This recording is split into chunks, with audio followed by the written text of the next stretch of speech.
As relatives of British victims of the tsunami joined ceremonies in Thailand and Sri Lanka, their country's Foreign Secretary Jack Straw accepted that in some areas not enough progress has been made with the reconstruction.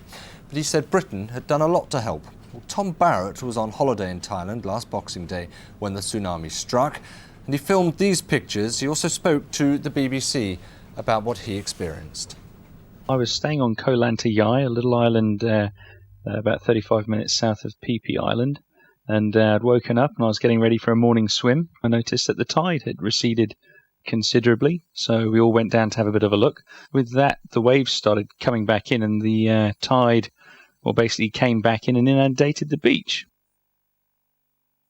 After a short space of time, the tide went out again, and by that time I'd seen this wave coming towards me, so I started filming the wave, panned around and realised very, very quickly that it was moving very fast and I had to try and get away. So I ran away. It was pretty scary. We were very lucky, I think, in that we had the river in front of us with the sand dunes and the headland, which you can just see in the movie there as I'm running away, which I think took the brunt of the force of the wave in the north end of the beach where we were.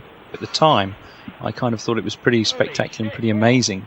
And in hindsight, it was a horrifically tragic event.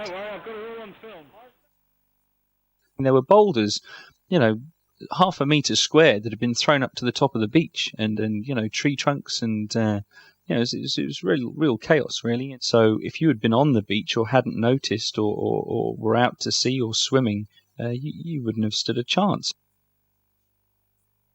I suppose from one point of view, it kind of makes you appreciate that you don't really have any control of anything that you do.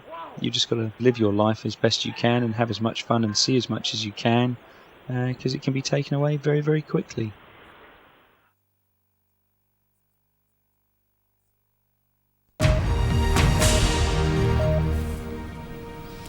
Hello, you're watching BBC World. These are the main headlines.